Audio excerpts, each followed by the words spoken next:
Chapter 122 Humiliation. 3 days after defeating the Demon Lord, today was the day I had a date with Agatha in the royal capital. I followed the events of the previous timeline, visiting the theater in the morning to purchase tickets for 6 days later and having lunch at a famous restaurant recommended by the staff. Afterward, Agatha and I strolled through the city, leisurely shopping together. The central district of the royal capital was bustling with numerous shops, catering to both local shoppers and tourists. There was an abundance of goods in various stores, making it enjoyable to simply look around. However, having explored the shops thoroughly in the previous timeline, it felt a bit dull the second time. Agatha seemed to be enjoying herself, so I stopped by a bookstore to pass the time. I picked up a book that caught my eye and flipped through its pages. Books were generated through the priest class skill, automatic scribing, resulting in a tendency for shelves to be filled with myth-related literature. However, these books were often too formal in content, and I wished for something more casually readable. There were also spellbooks available. I tried flipping through one, but the content was too complex, and I couldn't understand what was written. Should I head back to Agatha? Leaving the bookstore, I walked while searching for Agatha. I found her inside a particular shop, gazing at something. "What are you looking at?" I asked, approaching her. Rings. Certainly, in front of Agatha, there were rings displayed in a glass case. "Do you want one?" "Yeah, but it's expensive, so it might be difficult." Checking the price tag, it was written as 300,000 L. L was the currency unit in this country. 300,000 L was almost the amount I could earn in half a year as a farmer. It was a considerable sum. Despite wanting to give Agatha a present on this special occasion, it seemed impossible for me to afford it, considering my current balance of 0. In my country, there's a custom where people in love wear the same ring. So, I wanted to wear a matching ring with Kiska. Is that so? One ring was 300,000 L. Buying two would cost 600,000 L. It would be great if there were an easy way to come up with this much money. After returning to the royal palace, we had dinner, and then Prince Elijan, who visited my room, asked me to attend the triumph ceremony. In return for accepting, I received tickets for the VIP seats at the theater, just like in the previous timeline. Kiska, today was enjoyable again. On the bed, Agatha and I were relaxing. Perhaps due to crossing a certain line yesterday, Agatha felt closer than usual. Even now, she was leaning comfortably against me. At this proximity, a faint sweet scent emanated from Agatha. Maybe because of this fragrance, I felt an inexplicable desire to indulge Agatha. Agatha. Calling her name in a somewhat drawn-out tone, I embraced her while enjoying the pleasant warmth coming through the fabric. I started feeling a bit romantic, so I extended my hand, intending to. "No, Kiska." "Why?" "Wait until I finish bathing. So please be patient until then. If that's the case, I can endure as much as needed." So, I distanced myself from Agatha. She then got off the bed, preparing to head to the communal bath. Initially, I thought our relationship had started casually, but now I genuinely liked Agatha. Perhaps the more time we spent together, the more I found myself growing fond of her. The royal palace's public bath is spacious and open. In that large bath, Sage Niao immersed her body. Due to Niao's small stature, when he sits with his buttocks on the floor, her nose is submerged in the bathtub. Therefore, Niao needs to squat. While in the bath, one must remain still. Perhaps because of this, Niao's mind has been crowded with thoughts. Deep down, Niao knows that something is off about herself. The cause of her strangeness is undoubtedly the man named Kiska and the girl, Agatha, next to him. When she closes her eyes, she seems to be thinking only about Kiska. When she learned that Kiska and Agatha were lovers in the carriage, she was shocked to the point of tears streaming down involuntarily. Thinking back to when she cried, various emotions, embarrassment, pity, sadness, well up, making her feel depressed. What should Niao do? She mutters in a fading voice. Even though she has been thinking, the answer has long been clear. It's quite a coincidence to meet here. Turning towards the voice, she sees a figure standing in the bathtub. Hero Agatha. Never expected to meet her in a place like this. Reluctantly, Niao averts her gaze from the person she doesn't want to face. "Mind if I join you?" Why yes. Even though she really doesn't want to, she has no choice but to nod, lacking the courage to refuse. What on earth does Niao want from him? That's what Niao thought. Do you like Kiska? Niao's face twitches at the unexpected question. She never imagined being asked such a thing. And no, it's not like that. She denies it on the spot. After all, the person before her is Kiska's lover. She can't affirm it. I see, denying it. But, judging by your attitude, it's hard to think you don't like Kiska. Saying so, Agatha throws a sharp glance at her. Being looked at with such a gaze makes it feel like Agatha can see into her heart, causing Niao's heart to race. Well, I can understand falling for Kiska since he's so cool. Not knowing how to respond, Niao can only stay silent. However, when Agatha mentioned that Kiska is cool, she blushed faintly. But I'll tell you this much. Saying so, Agatha brings her face close to Niao. What on earth is she going to say? I've already shared a bed with Kiska. Maybe, he'll seek me again today. Quote exclamation mark question mark quote. For a moment, Niao couldn't understand what Agatha was saying. However, once she comprehended it, Niao instinctively lowered her gaze. Kiska is infatuated with me, so unfortunately, there's no room for you to intervene. Saying that, Agatha stands up from the bath, seemingly intending to go somewhere. It seems like she believes she has said everything she wanted to convey. Niao can't help but shed tears. Fortunately, being in a bath, crying doesn't attract much attention. She felt an overwhelming sense of humiliation. Chapter 123 Supreme Swordsman Nidorg. The 5th day since defeating the Demon Lord. 4 days remain until my death. If things proceed similarly to the previous timeline, today I am supposed to have a simulated match with the Supreme Swordsman Nidorg. Supreme Swordsman Nidorg, ranked as a master and holding the 10th position in the rankings. When I traveled various places with Sage Niao, it was said that the Supreme Swordsman Nidorg died during the dragon attack on the royal capital.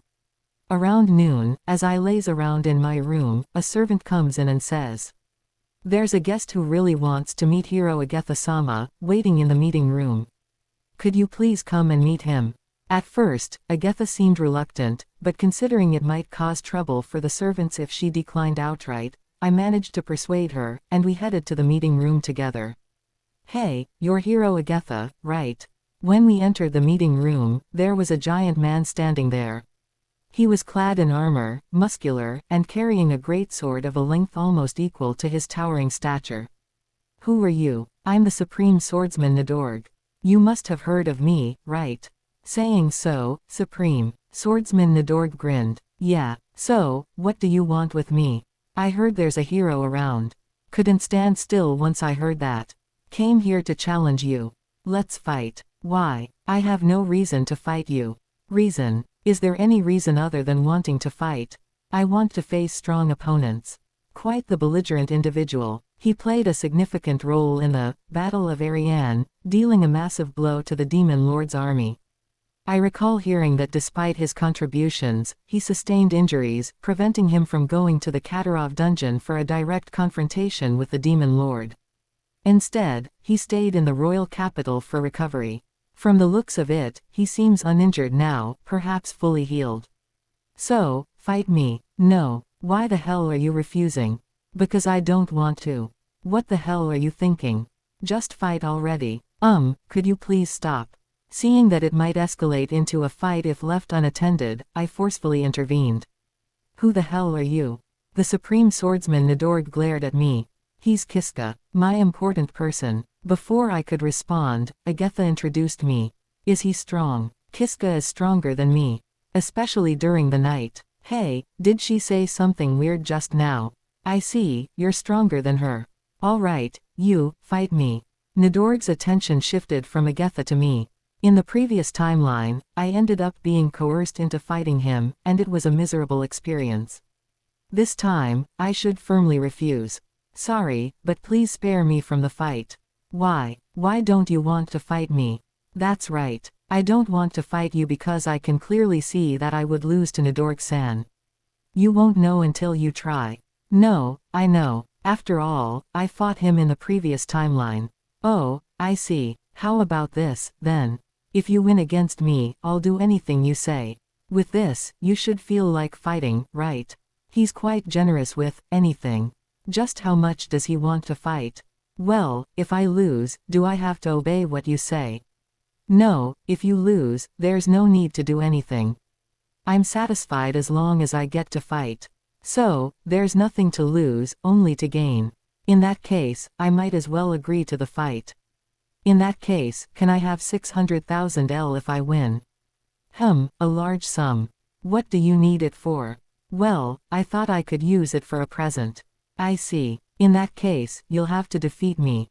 A simulated match between the Supreme Swordsman Nidorg and me was set to take place. The venue was the arena used by soldiers for training. Somehow, incorrect information spread that the Supreme Swordsman Nidorg and the hero would be fighting, attracting a large audience for our seemingly ordinary battle. I felt sorry for those who came specifically to see that. Kiska, are you okay? Yeah, I'm fine. In the waiting room, Agatha and I were alone. Sorry for involving you in this because of me. It's not a big deal. I'm doing it because I want to.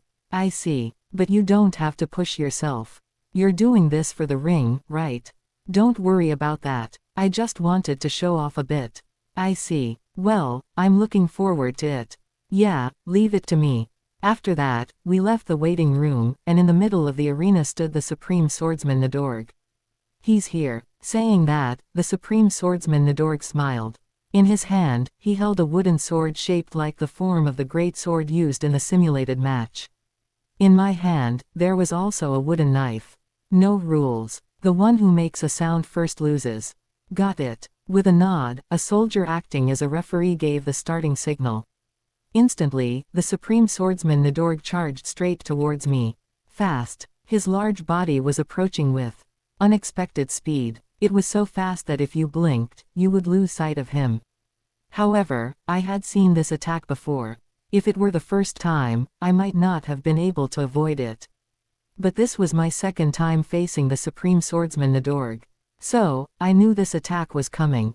And if you know, you can avoid it. What? That was the voice of the Supreme Swordsman Nidorg. I evaded his attack with minimal lateral movement. If I could avoid it, there would be a significant opening. In front of me was the side of the Supreme Swordsman Nidorg. "You!" I roared. Since the weapon I was using was not a real sword but a wooden one, I had to attack with full force to inflict damage. Crack! A loud sound echoed. The sound was the wooden knife I was holding shattering. I stand there dumbfounded. After all, I thrust the wooden sword with all my might into the side of the great swordsman Nidorg. However, it's the wooden sword that ended up breaking. Is Nidorg's body really that tough? I'm bewildered by this completely unexpected turn of events. Without a weapon, I can't continue the fight. So, it's my loss. Ha ha ha. Nidorg bursts into laughter, his mouth wide open. Could it be that you knew all along and challenged me to a fight?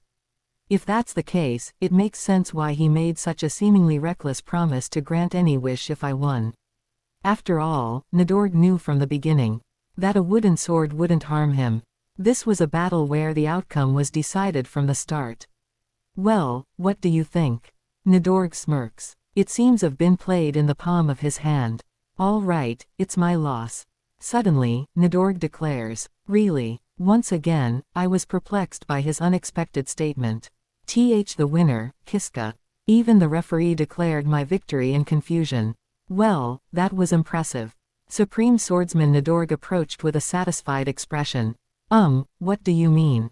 Actually, it's my loss. But, in reality, I lost my weapon, so it should be my defeat. That's because it was a wooden knife. If you were using a real knife, I wouldn't have come out unscathed. So, you win. Is that how it is? Well, winning is always better, so I'm grateful. About the promised reward. Oh, of course, I'll give it to you. It was 600,000 L, right? I'll bring it to you right away. It seems like he will fulfill his promise properly. By the way, it was fun fighting you. Fight me again sometime. I won't lose next time. Yes, if the opportunity arises, please take care. Honestly, I thought I had had enough of fighting, but I decided to say that for now. Chapter 124 Hunting. This morning, Prince Elijin came to visit Nio's room. Niao, are you free today? Yes, I'm free. I'm about to go out now, would you like to come with me? Yes, of course, that's fine. Since it was impossible to refuse a request from the royal family, the sage Niao nodded in agreement. Well, since she was truly free, there was no problem with going. Where are we going? I've been thinking of going on a hunt for a change. I've been busy with preparations for the triumphal ceremony lately, but I finally have some free time. Is that so? Hunting, huh? Riding on a horse, shooting down beasts with a bow, not something Niao was particularly confident about. And, I've been a little curious about you. As there was no clue as to why Prince Elijin would be concerned about her, Niao tilted her head. Do you like Kiska-kun? In an instant, Nio's cheeks turned red. She never expected that Prince Elijin would be aware of her feelings. Was her reaction really that obvious? Well, I thought it was not my place to interfere in matters of love, but watching you, it's just frustrating. You should be more assertive in your approach. But Kiska-san already has a lover. It's just a lover. If they're married, it might be an excuse, but if not, there's no problem. Well, even if they are married, I don't think it's a big deal. After all, in this country, extramarital affairs are quite common. Certainly, what Prince Elijin said was true. Even the current king had multiple mistresses aside from his queen, and it was an open secret. It was not an uncommon practice. However, Niao didn't have the courage to engage in such affairs. But with someone like me, I don't think Kiska-san would pay any attention. Niao was short and lacked feminine charm, and it was a concern for him. I don't think that's true. Huh, yeah, because Kiska-kun often looks at you. When you meet his gaze, it's clear that he likes you. Is that so? It seemed that Kiska was indeed paying attention to her. Until Prince Elijin pointed it out, Niao hadn't noticed. Learning about it, Niao felt an overwhelming urge to rejoice right there. In the end, it's up to you to decide, but maybe you should gather a bit more courage. But I don't know what to do. There's one obvious thing you can do. Saying that, Prince Elijin whispered in Nio's ear. Forcefully push him down. Unexpectedly, such words came out from the seemingly innocent Prince Elijin, leaving Niao utterly stunned. In my estimation, if you make a move, Kiska-kun will surely respond. Give it a try. You understood. I'll do my best. I'm rooting for you. If Prince Elijin went so far as to say this, Niao thought it might be worth giving it a shot. Suddenly, Prince Elijin stopped in front of the room and knocked. Hey, good morning, Kiska-kun. Good morning. What's the matter, Elijin-sama? Kiska emerged from the room, and behind him was Agatha. Knowing they were together inside the room, Niao felt disheartened. Well, I'm actually about to go out for some fun. Would you like to come along? Of course, I'll join you. Niao was surprised as she hadn't expected Kiska to accompany them. Prince Elijin glanced at her and winked. Prince Elijin was likely using this opportunity to subtly encourage Niao to deepen her relationship with Kiska. So, where are we going? I thought of going on a hunt in a distant place. Hunting. I'm not confident if I can do it. It's fine. I'll teach you the ropes. Thank you. Kiska, weren't you supposed to be with me today too? Suddenly, Agatha expressed dissatisfaction. Hey, Agatha, occasionally is fine. Days like this happen. Kiska tried to appease. Agatha-san, I thought you would come along too. Was I mistaken? Prince Elijin said. All right, I'll come too. I don't want to be away from Kiska. Niao pursed her lips with a displeased expression. It seemed that unless she dealt with Agatha somehow, she wouldn't be able to be alone with 750,000 Kiska. In the previous timeline, the four of them went out for hunting. Last time, the day ended without any particular incidents, so it would probably be the same this time. Therefore, there shouldn't be any problems with casually joining in. Kiska-kun, it went that way. Prince Elijin, riding on a horse, shouted. I'll get it now. Controlling the horse, they chased after a fleeing boar. While chasing, they drew the bow. The arrow flew with a swish, piercing through the boar's body. It hit the target. In the previous timeline, they couldn't manage to catch any beasts at all. Perhaps the experience gained in the previous timeline turned out to be useful. As expected, Kiska-kun. No, I just happened to hit it by chance. Right, could you carry the caught boar to the cabin? I'm searching for other animals. Understood. As requested, Kiska lifted the boar and manipulated the horse. Come to think of it, they lost sight of Agatha and Niao. It was because they got absorbed in chasing the boar with Prince Ilijan. Well, since many of Prince Ilijan's subordinates were accompanying them, there shouldn't be any particular issues. Oh, Kiska-san. Niao, were you here all this time? Yes, I was feeling tired, so I thought I'd take a break. Did Kiska-san happen to be the one who caught that boar? Well, yeah, by some stroke of luck, the arrow hit its mark. Even if it's luck, it's still impressive. Afterward, Kiska gently placed the boar on the ground. For the time being, it should be fine to leave it in front of the cabin. Kiska-san. What is it, Niao? Well, since we're here, how about taking a break inside together? By inside, Niao probably meant inside the cabin. Although calling it a cabin might be an understatement, as it was larger than an ordinary house. The hunting grounds around here seemed to be managed by the royal family, and this cabin was one of them. Of course, that's fine.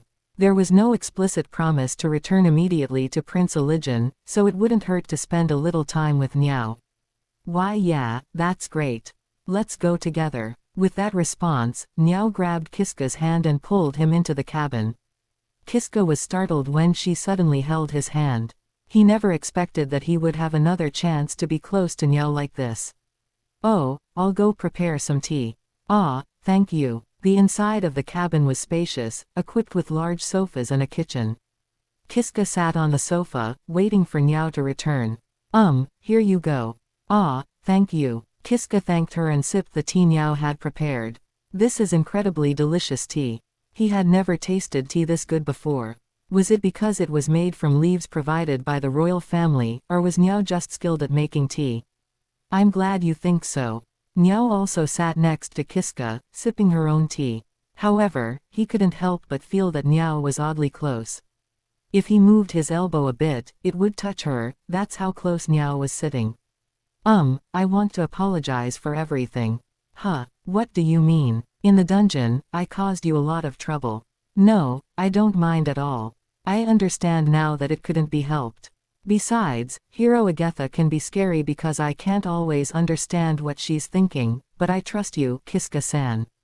Is that so? I'm glad you say that. It's really not a big deal. Kiska was anxious about whether Niao disliked him, but it seemed that wasn't the case, so he felt relieved for the time being. By the way, I was worried about you, Niao. Huh, why is that? Well, you were crying in the carriage. That was just, something got in my eye. The tears couldn't be explained by something getting in Niao's eye. However, if she wanted to keep it a secret, Kiska thought maybe he shouldn't press further. But if Niao was troubled by something, Kiska wanted to be there for her. Is that really the case? So, he turned to Niao, who was sitting next to him, and spoke.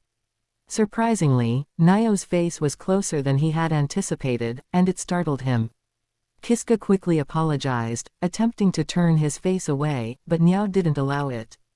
That's because Niao had a firm grip on his face. Do you really want to know why Niao was crying? Niao spoke those words. Kiska, where are you? Agatha shouted in the middle of the forest. Ah, I got lost. Looking around, all she could see were trees, and there was no sign of another person. Hey, don't just go off on your own. The horse she was riding seemed to have its own plans and was moving in a different direction. Riding wasn't Agatha's strong suit, considering her limited experience with it. Kiska, help me. Despite her cries, Agatha's words never reached Kiska. Chapter 125 Confession. Kiska's paw. For some reason, Niao was staring at me intently. Do you really want to know why Niao was crying?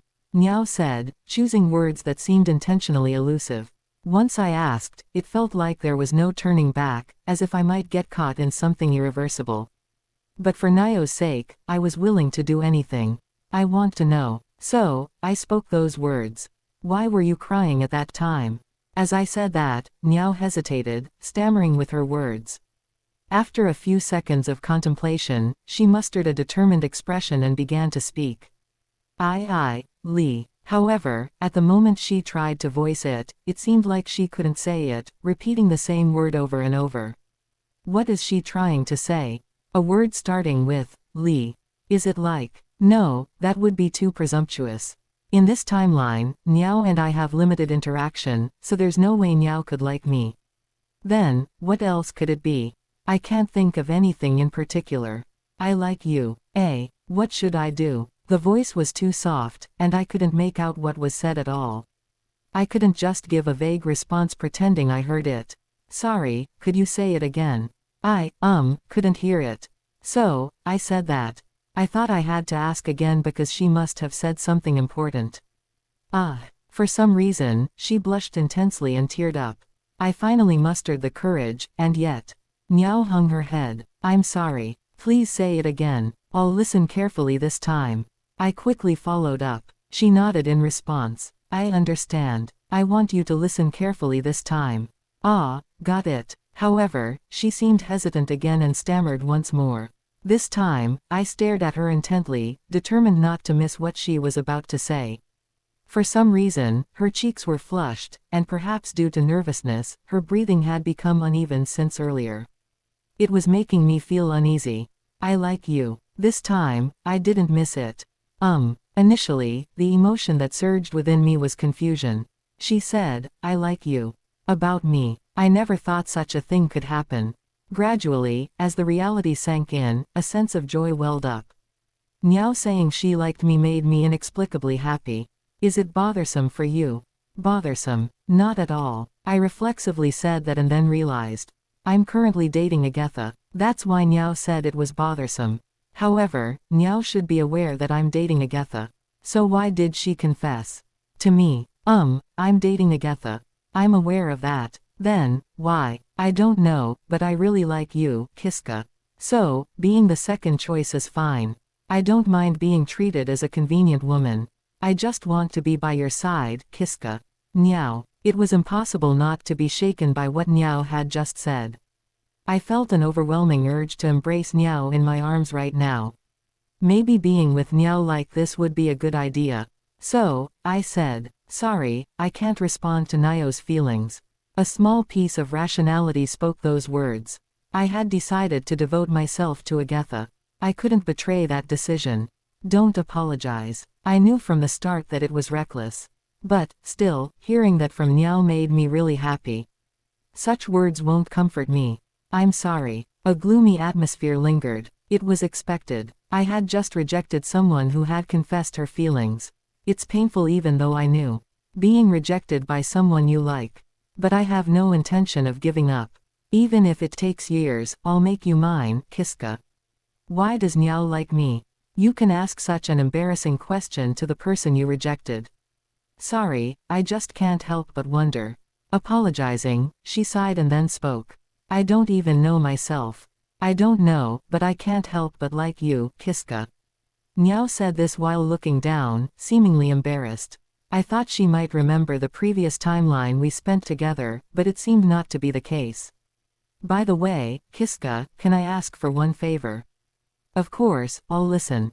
Hoping to atone even a little for my actions, I answered promptly. Kiss me. Well, that's a bit much. I'm not seeking your permission. As soon as I said that, I felt a soft sensation on my lips. It took a few seconds for me to realize that I had been kissed. Kiska, please don't forget this day. Just for this moment, you were mine. Yeah, I understand. As I nodded, she stood up from the sofa and tried to go somewhere. It's probably better not to chase after her. I feel sick. I feel like I'm being crushed by guilt. Kiska. After sitting on the sofa in a daze for a while, I was brought back to awareness by the call. Agatha. It seemed like Agatha had entered the cabin, possibly taking over from Niao. Hey, did something happen? I saw Sage Niao leaving the cabin. It's nothing, really. Is that so? While Agatha seemed to accept my response, there was a lingering sense of dissatisfaction in her expression. However, I couldn't explain what had transpired inside the cabin to Agatha. Well, it's fine. Agatha said so and took a seat beside me. Then, she leaned in my direction. Kiska, I love you. Yeah, I love you too. I know my actions aren't wrong. I should understand that. But it feels nauseatingly uncomfortable. Perhaps I'll continue remembering this day in my dreams for the rest of my life. Niao hurriedly left the cabin, wearing a terrible expression and making sure no one saw her. Oh, so this is what they call heartbreak. She said this in a somewhat cheerful tone. It felt like she had to act bright, even if it meant forcing herself. Well, I knew it would turn out like this from the beginning. She was aware that Kiska was dating Agatha. She knew there was no hope for herself. Still, she couldn't suppress her feelings. She hoped that by expressing her feelings, she could change something. But the world wasn't so kind. Not only did the situation remain unchanged, but she ended up getting hurt alone. Tilda. With these thoughts, tears started to flow. Even though she had decided not to cry today, fulfilling that promise seemed impossible now. Chapter 126 Through the Wall. The day after going hunting with Prince Eligian and the others, Agatha and I went to the town to buy outfits for the theater we planned to attend in 2 days. In the previous timeline, Agatha wore a black dress, but this time, she purchased a bright sky blue dress.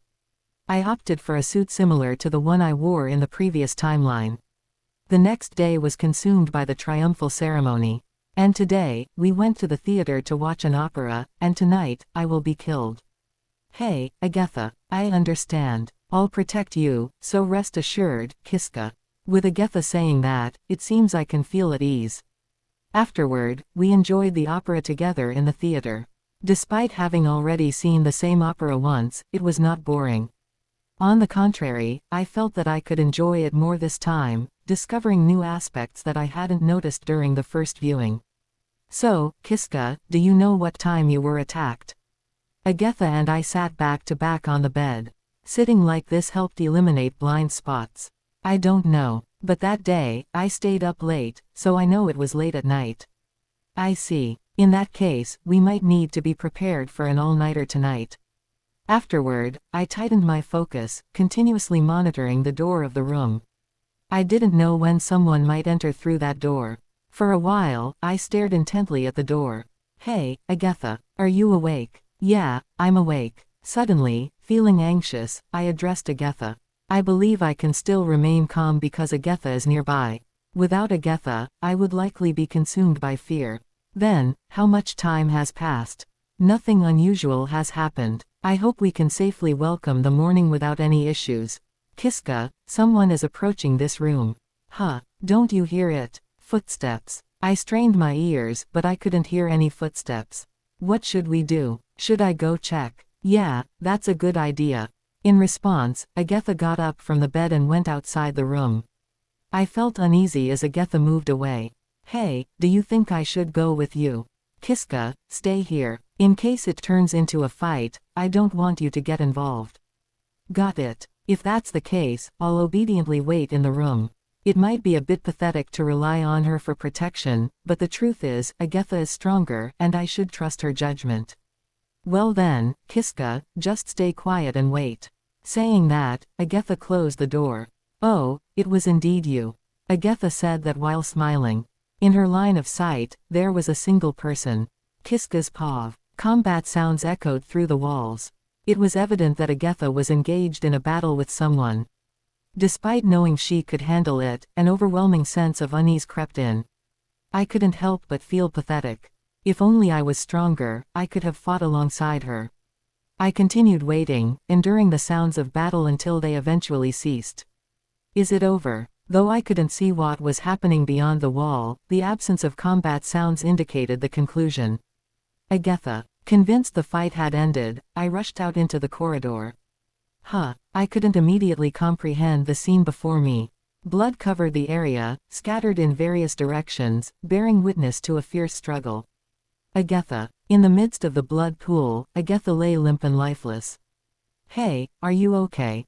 I struggled, trying to lift her. Her body was heavier than anticipated. She lay there with open eyes, seemingly unconscious, or more accurately, lifeless. It was evident she had died. Sorry, I found myself whispering those words. It was a misjudgment to leave it to Agatha. If only I had been stronger, Agatha wouldn't have had to die. Sorry, Agatha. Uttering those words, I held Agatha tightly. Regret overwhelmed me for letting Agatha die. More than anything, I hated the fact that Agatha died before my eyes. Memories of the time when Agatha hanged herself and committed suicide resurfaced. I didn't want Agatha to experience such pain again. Sorry, sorry, sorry, sorry. No matter how much I apologized, Agatha showed no response. I needed to do better next time. To avoid causing Agatha more suffering. Suddenly, blood spewed from my mouth. Looking down, a blade-like object protruded from my abdomen. It was evident someone had stabbed me from behind. Who? I said, turning around. Without seeing the perpetrator's face, it would be challenging to strategize after respawning. Therefore, I needed to see the assailant's face at all costs. A sound, like the wind being cut, echoed. Simultaneously, my vision darkened. I couldn't help but scream. After all, I was just attacked with something like a blade, slashing through both of my eyes. The next moment, a shock ran through my chest. Probably, I was stabbed with something. And then, I lost consciousness. I awaken. Seems like I've successfully returned from death. But I need to make a significant change in my strategy. I never thought the enemy would be a stronger presence than Agatha. Trusting Agatha to solve everything might not be the right approach. Kiska, you seem a bit out of it, but are you okay? Yeah, I'm fine. Let's go, Agatha. In front of me is Black Agatha. Since I haven't released Agatha's seal yet, the one before me is just a duplicate. First, I need to release Agatha's seal and then defeat the Demon Lord Zoga. First, with the assassin knocked, we head to where Prince Elijah is. After persuading Prince Elijah somehow, I borrow the holy sword from him. Then, knocked, the assassin places a gem-like object on the holy sword to undo the seal. At that moment, a dazzling light emanates from the holy sword. When the light subsides, there stands a girl. It's been a while since I could breathe the outside air. Saying that, she directs her gaze towards me. I feel a sense of discomfort. What's wrong, Kiska? You look more foolish than usual. Oh, right. The Agatha in front of me is Agatha, yet not Agatha. Are you the Black Agatha? Agatha harbors two personalities within her, the regular Agatha and the more aggressive Black Agatha. What is Black Agatha? I see. Black Agatha is a name I spontaneously came up with. She wouldn't know that nickname. Oh, I see. So, Black Agatha is my moniker. Despite that, Agatha nods as if she understands. Indeed, I am responsible for Agatha's malevolence. Hence, the name Black Agatha makes sense. Yes, the one before me was Agatha's other persona, Black Agatha.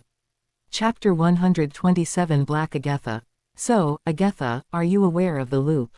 No, I'm not. As expected, Agatha didn't have awareness of the loop in the previous timeline either. It seems the same for Black Agatha.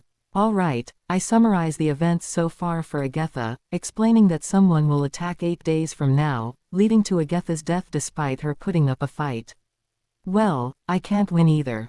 After all, Agatha and I are on equal footing when it comes to combat strength. True, that makes sense. There are still many questions, such as why Black Agatha doesn't have awareness of the loop and why Black Agatha is currently dominating the personality instead of Agatha. However, every question asked to Black Agatha results in a simple, I don't know. More importantly, defeating the Demon Lord Zoga takes precedence. That's right. So, with Black Agatha, I plan to strategize to defeat Demon Lord Zoga. Hey, are we going to kill the assassin knocked after all? Of course. Having him around causes various problems. I see. In the end, the quest to defeat the Demon Lord progresses almost the same way as the previous timeline. Black Agatha defeats Demon Lord Zoga, and then she unexpectedly kills the assassin knocked. Afterward, we use Sage Nio's teleportation magic to escape from the dungeon. Following that, as in the previous timeline, we are welcomed by the villagers, and we spend the night in the provided lodging. Hey, Agatha. What's up? Black Agatha is seated on the bed in front of me. Despite the similar appearance, the atmosphere is distinctly different. Facing Black Agatha like this makes me a bit nervous. Unlike Agatha, Black Agatha somehow feels more distant, like a stranger. Hey, what do you say we leave this village and run away far from here? Why? If we stay at this inn, we'll end up staying in the royal palace with Prince Elijin. If that happens, we might be killed by someone in the palace again. So, wouldn't it be wise for us to run away together? It's preferable to be as far away from the capital as possible. Presumably, if the culprit isn't in the capital, they won't be able to attack us. But if we do that, we won't be able to identify the culprit. Perhaps we should confront them at the royal palace after all. Black Agatha's point is valid. My suggestion to run away is just postponing the issue. If the person has a strong desire to kill us, there's a high chance they'll come after us. Considering they have the strength to defeat Agatha, our lives would be at risk if pursued. Still, I believe there's a higher chance of survival if we run away than if we spend time at the royal palace. We still don't know who our enemy is. Even if they have the strength to defeat Agatha, I'd like to think they wouldn't have the ability to trace us if we flee far away. Well, let's go with your decision. So, when are we leaving this inn? Early tomorrow morning. Early morning. If I wait until I encounter Prince Elijin, it'll take time to explain, and I might end up being invited to the capital. I want to avoid declining the invitation from Prince Elijin. So, it's better to leave this village before he wakes up. I should prepare to leave the village before Prince Elijin wakes up to avoid any awkwardness. To ensure no hard feelings are left behind, I'll write a letter explaining the situation and anything related to the Holy Night Canaria. All right, are you ready, Agatha? Next to us is a horse we acquired in the village. I'm still sleepy. Saying so, Black Agatha rubs her eyes. Whether she's still half asleep or not, her eyes are only half open. In that case, you can sleep while riding the horse. I'll be the rider. Sure. So, Black Agatha and I ride the horse together. Black Agatha is in the front, and I'm at the back. She fits snugly in my arms, unexpectedly close, and leans her weight on me. I'm taken aback by the sudden proximity. So, where are we going? Come to think of it, I didn't tell you. Honestly, as long as we're away from the capital, it doesn't matter where we go. For now, let's head to the Ritskin Empire. Therefore, I decided to go to a place I've been to before and am familiar with. Chapter 128 Suspect. We can't reach the Ritskin Empire in a day even with the horse, so we'll need to pass through a village on the way. Hey, Agatha, you had money, right? As we entered the village and headed straight to secure accommodation, I spoke to Black Agatha at the reception counter. Well, I do have some. Well, I'd appreciate it if you could manage the finances for us. Saying that, Black Agatha looked exasperated. Nevertheless, since I didn't have any money, I had no choice but to rely on Black Agatha. It can't be helped. I'll cover it. After all, I have some decent leeway with money. So, I received money from Black Agatha. After that, we went to the dining hall together for dinner. Hey, Agatha, do you have any idea who might be the person responsible for killing us?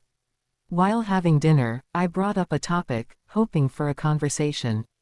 Even if you ask me that, I don't have the memories of the loop, so it's hard to say. Well, that's true. While having dinner, I nodded in agreement. It seemed that even asking Agatha didn't yield any clues. When searching for the culprit, the most crucial thing is the motive. Do you have any idea who might want to kill us? Not particularly. I didn't recall having earned the kind of resentment that would lead to being killed. I see. Then we might need to approach it from a different perspective. Any clues on someone who could kill me? Ah, I see. Agatha is exceptionally powerful. The number of people who could kill Agatha would be limited. Maybe the Supreme Swordsman Nidorg, perhaps. The Supreme Swordsman Nidorg was a master. So, it wouldn't be surprising if he could kill Agatha. Does this Supreme Swordsman Nidorg have a motive? A motive? I think he once challenged Agatha to a duel. He wanted to fight against a strong opponent, and that's why. I see, so there is a motive. But I can't imagine Supreme Swordsman Nidorg being the kind of person to kill both me and Agatha. Although my interaction with Supreme Swordsman Nidorg was brief, I didn't think he was a bad person. Would such a person resort to murder? We can't easily know someone's true nature. It's common for seemingly kind people to do bad things behind the scenes. While what Black Agatha said might be true, I personally didn't want to entertain such thoughts. Well, never mind. Do you have any other leads? I don't think so, but what about Lord Eligen? Certainly, Prince Eligen, being a former hero, has considerable strength. It wouldn't be surprising if he could kill me. But there doesn't seem to be any apparent motive for Prince Eligen. We don't know. Perhaps he secretly resents having his heroic achievements overshadowed by me, and that might drive him to kill me. Agatha smirked while saying such things. I don't think Prince Eligen would do something like that.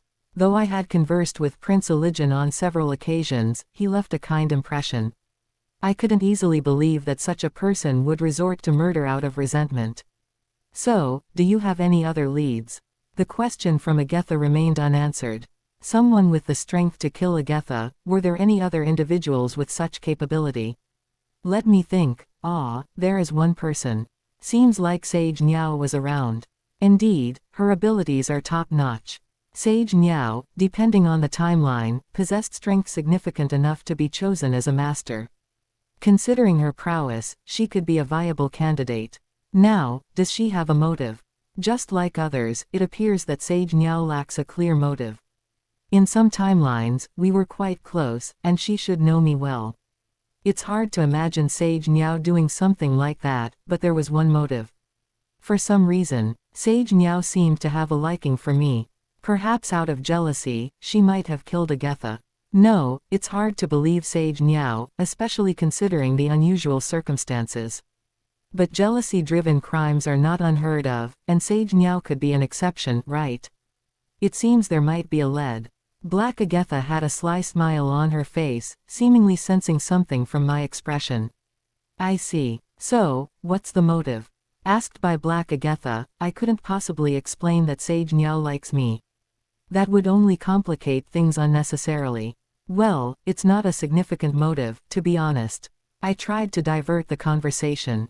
Black Agatha didn't seem to find anything suspicious and just nodded, saying, I see. Any other leads, or is this it? Well, I don't think there's anyone else at this point. I see. So, we've narrowed it down to 3 suspects, huh? However, I couldn't believe any of these 3 individuals would be the culprit. The next morning, I wake up feeling the warmth of the sun through the window. In the end, after having dinner yesterday, I went back to the inn and fell asleep. Looking to my side, Agatha is still sleeping. I thought I had chosen a twin room with 2 beds, but it seems I mistakenly booked a double room with 1 bed for both of us. As I look at the sleeping Agatha, I can't help but think she's cute. The urge to cuddle her. It's okay for a little while, right? Moving closer to the sleeping Agatha, I embrace her with both hands. First, the pleasant scent emanating from Agatha tickles my nostrils. Then, I feel the warmth and softness of her skin through the fabric. Doing this fills my chest with a sense of relief. Hey, what are you doing? Are you a pervert? Suddenly, Agatha lifts her eyes and glares at me. It seems I've accidentally woken her up. Oh, right, this Agatha is actually Black Agatha now. Perhaps due to drowsiness, I mistook her for the regular Agatha. Sorry. Reflexively apologizing, I suddenly realize something. Agatha and I were a couple, but what about Black Agatha? I remember Black Agatha also expressing affection for me. Well, it shouldn't be a big deal, then. Hey, do you like me? Oi, what are you suddenly talking about? Cut the crap. I'm not kidding. I intended to ask seriously, but it seems the message isn't getting through. In that case, I'll have to change the way I ask. I like you. How about you? Come to think of it, I intended to convey my feelings to Agatha, but I don't think I've properly expressed them to Black Agatha. Hey, what the hell, why are you suddenly saying something like that? Instantly, Black Agatha blushes and becomes flustered. I just thought I should make sure. So, what about it? What do you mean? Seemingly embarrassed, Black Agatha avoids eye contact. Agatha, give me a proper answer. Well, Waiting for Black Agatha's words, I remain patient. Kind of, sort of, like you. It's practically saying she likes me, but I'll wait for her to say it clearly. Hey, do I really have to say it? Suddenly, Black Agatha asked with a troubled expression. Well, I'd appreciate it if you could say it properly. Got it. I'll say it properly, so give me a moment to prepare my heart. All right, take your time. With that, Agatha closed her eyes on the spot and began deep breathing, saying, "Phew, phew." However, it seemed quite exaggerated just to say you like someone. "Are you ready?" "Yeah, sorry for the wait." "So, what is it?" Well, I feel Lee. If you can say, Lee, saying, like, shouldn't be that difficult, I thought as I continued to wait. "Hey, are you planning to make me say something embarrassing?" Saying that, she pushed me away with all her might. Surprised, I fell backward. By the time I said that, Agatha had left the room as if fleeing. Alone in the room, I couldn't help but think. That Black Agatha, her reaction is quite innocent. All the girls I've met so far were proactive, so Black Agatha's response felt refreshing. What can I say? And with that, I ended up thinking, she's a cute one. Chapter 129 Reconfirmation. 2 days after departing from Katarov village, we finally arrived at our destination. Stretching before us is an imposing city wall. Once we pass through this wall, we'll reach the capital of Ritskin Empire, Larichmond. We finally made it. My butt hurts from being on the horse for so long, complained Black Agatha, who had been riding in front of the horse. Just endure a little longer. Once we pass the gate, you can get off, I replied. We then passed through the gate and entered within the city walls. Inside, it was as bustling with people as the royal capital. During my previous visit with Sage Niao, it was wartime, and we couldn't engage in any sightseeing. This time, despite the ongoing threat to our lives, we might have some time to explore, even if not extensively. After leaving the horse at the stable and securing accommodation, I walked through the town with Black Agatha. Over lunch at a convenient spot, I discussed our future plans with Black Agatha. "Agatha, what do you think we should do from now on?" "Let me think. When were we supposed to be killed?" "Well, if it's from now, it's in 5 days. However, even if it's mentioned that we'll be killed in 5 days, it's based on the assumption that we spend time at the royal palace. Now that we've arrived in the Ritskin Empire, it's not necessarily guaranteed that we'll be killed in 5 days. Maybe we should just take it easy in this country. I don't think the culprit would pursue us all the way here. Certainly, I don't think our presence in this country would be easily detected by the culprit, so it might be okay to stay here." Yeah. While nodding in agreement, the unease in my chest didn't dissipate. I felt like it would be wise to exercise caution. "Agatha, I think we should go further away. In situations like this, it's probably best to be thorough."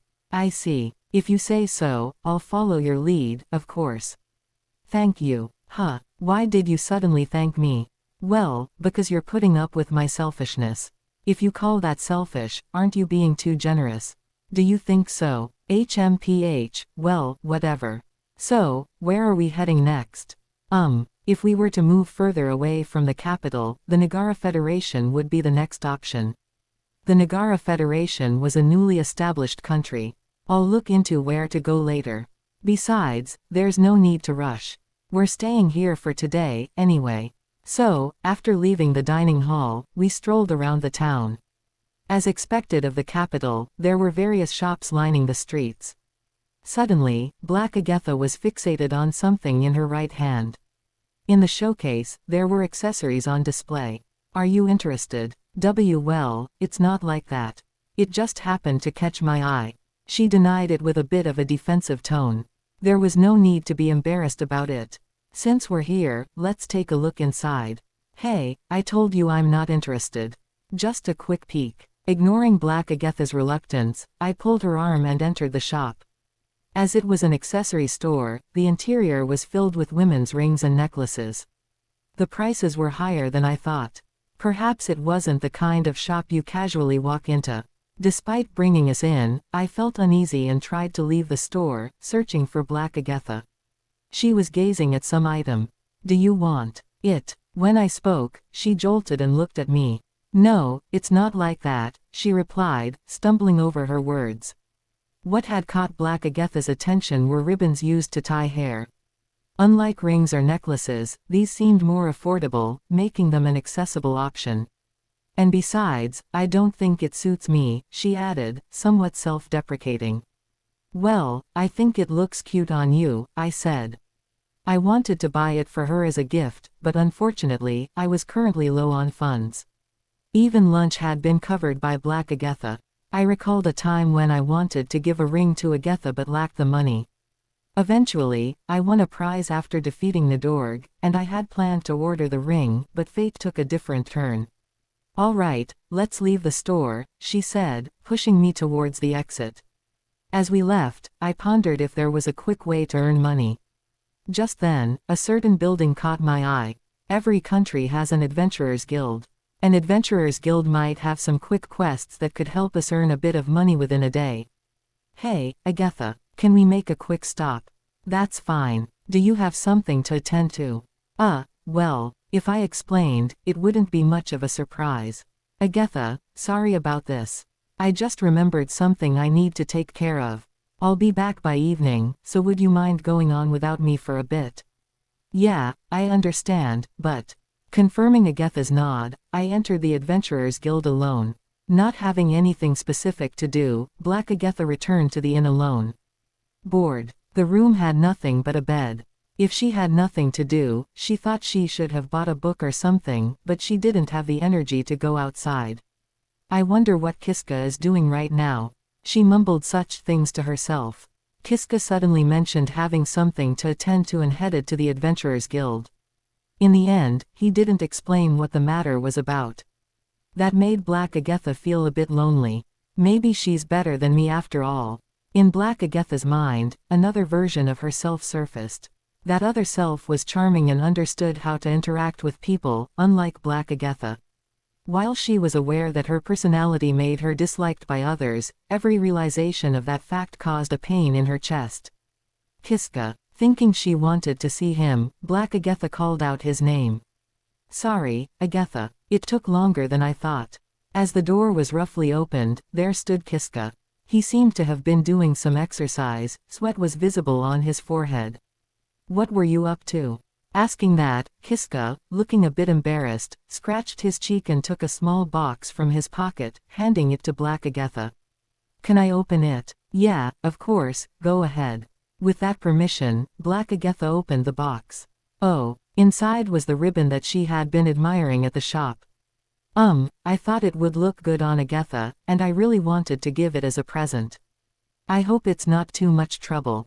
In that instant, everything became clear. Black Agatha understood. Kiska didn't have money, she knew that. So, he went to the Adventurers Guild to earn some and buy this gift. "Thank you. I'll treasure it forever." Black Agatha thought, I guess I really do like Kiska after all. Chapter 130 True Identity. "Hey, since we're at it, could you, help me put this on?" Black Agatha hesitates as she holds out a ribbon. "I have no idea how to tie a ribbon, you know." "Well, I haven't done it either. I wouldn't be able to tie a ribbon by myself." "I see. Well then, I'll help you."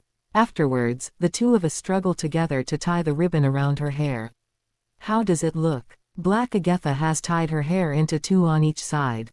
"It looks cute." Really?" Black Agatha nods, looking shy as she lowers her head. Seems like she's more pleased than I expected, making it worth the effort. It's the 9th day since we defeated the Demon Lord. We, who had deliberately moved away from the royal capital, were heading towards the Lind Principality, located in the neighboring country of the Ritskan Empire. The Lind Principality would later unify with several other countries to form the Nagara Federation, several decades from now. The town we arrived at was the capital of the Lind Principality, called Gran Lind. "We finally made it," said Black Agatha, riding ahead, letting out a sigh. "We've been traveling for quite a while," I replied. "It's already late today, so all that's left is to eat and sleep," she said. "That was my plan," I said. "Is that so?" After passing through the gate, we had dinner at a restaurant we found and then searched for an inn. "Today marks the 9th day," I muttered as I lay down on the bed. "When I was in the royal capital, on the 9th day after defeating the Demon Lord, I was killed by someone. Even though I know I won't be killed today, being so far from the royal capital in the Lind Principality, I still feel tense." "Hey," suddenly the Black Agatha sleeping next to me spoke up. "You had a physical relationship with her, didn't you?" I quickly realized that Her referred to the different personality of Agatha, not the one in front of me. Why ask such a sudden question? Yeah, I did. Thinking there was no point in hiding it, I affirmed it. After all, both Agatha and Black Agatha were just different personalities of the same person. Well, do you also want to do such things with me? Black Agatha seemed embarrassed to ask, fidgeting. What should I say? I do like the Black Agatha, so saying I don't want to would be a lie. But can I honestly express that? Well, yeah, I like you, so, I guess I would want to, I said, deciding to be honest after some hesitation. I see. So you like me. Well, I guess it can't be helped. Come on. Saying that, Black Agatha spread out on the bed. Not understanding the meaning, I tilted my head. Geez, you're a slow one. I mean, you can do whatever you want with me. Don't make me say embarrassing things like that.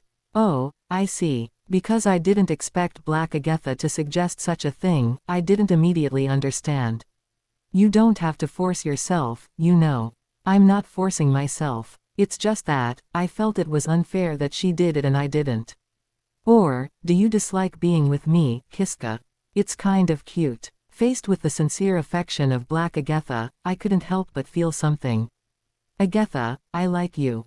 Before I knew it, I had pushed her down. After it was over, I inevitably became calm. I had been involved with both Agatha and Black Agatha. For a moment, the thought crossed my mind, is everything okay? Well, they are the same person, two sides of the same coin.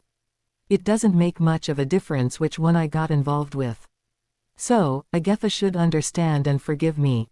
Is everything really okay? Hey, are you going somewhere? Suddenly, Black Agatha stood up from the bed and started changing. I just feel like getting some fresh air for a bit. I thought it wouldn't be a good idea for a girl to go outside at this hour, but when I looked at the window, the sun was just about to rise. It seemed like it had become morning without me realizing. I'll be back soon. Saying that, I watched as Agatha left the room. Black Agatha, having left the inn, walked through back alleys, choosing deserted places that would likely have little foot traffic even during the day. Sorry, looks like I kept you waiting. Black Agatha, now standing still, addressed the figure on the other side of the street. It's fine. I'm not bothered. Even though those words were spoken, the tone clearly conveyed irritation. I see. Hey, what's that? A finger pointed towards something. It was referring to the ribbon tied in Black Agatha's hair. He gave it to me as a present.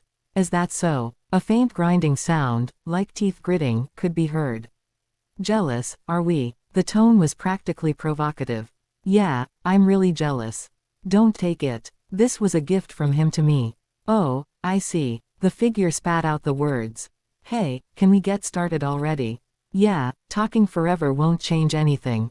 While talking, Black Agatha opened her item box and pulled out a sword from the void. The figure also had a sword in hand. Well then, let's begin. The duel between you and me. In an instant, the sound of an explosion echoed.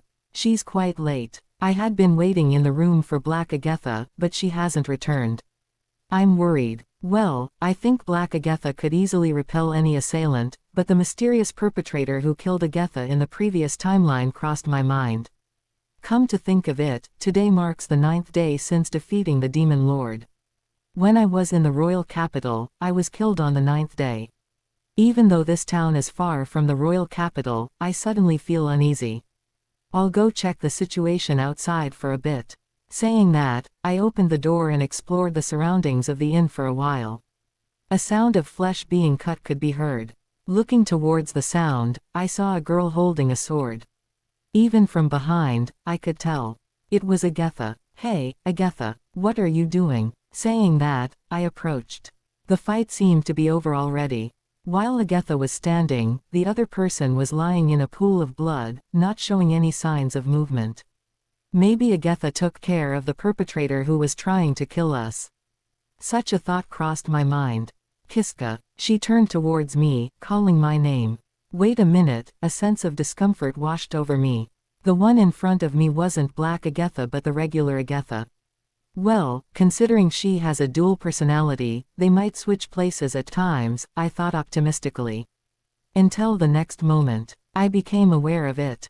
The identity of the person lying at the tip of her sword. It was also Agatha. Yes, there were two Agathas in front of me. One Agatha, holding a sword, and the other is Black Agatha, lying in a pool of blood. It's all out in the open now. Agatha said that and laughed. Could it be that you were the one who killed me in the previous timeline? Yeah, that's right. She nodded. That smile of hers seemed nothing short of madness. Chapter 131 Truth. Having grasped the situation in front of me, panic took hold. The night we went to the theater for the first time, did you kill me? I decided to unravel the circumstances one by one through questioning. Yeah, that's right, she replied nonchalantly.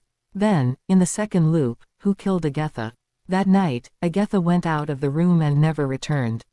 When I went into the hallway, I found Agatha's lifeless body. I killed her. What do you mean? I asked back, unable to comprehend the meaning. Well, to be precise, she's the one who killed me. Saying that, Agatha pointed to Black Agatha lying at her feet. I see. That night, it was Black Agatha who killed Agatha. So, who killed me afterward? I think it was her. In the second loop, it was Black Agatha who killed me. So, you two were killing each other. Yeah, there was an agreement that the winner would take over the personality in the next loop. Initially, I won, so I woke up. The next time, she won, so she woke up. This time, I won, so I'll wake up in the next loop. We decided to do it that way.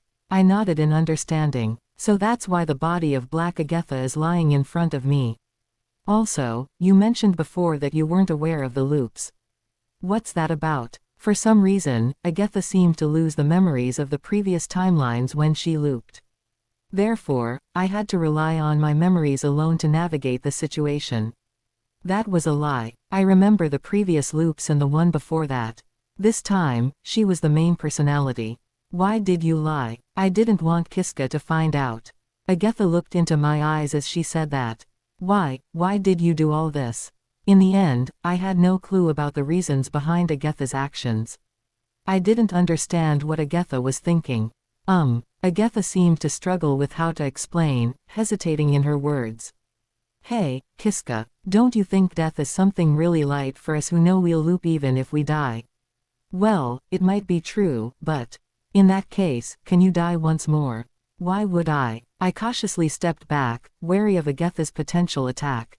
I'm very happy right now. Being with you, Kiska.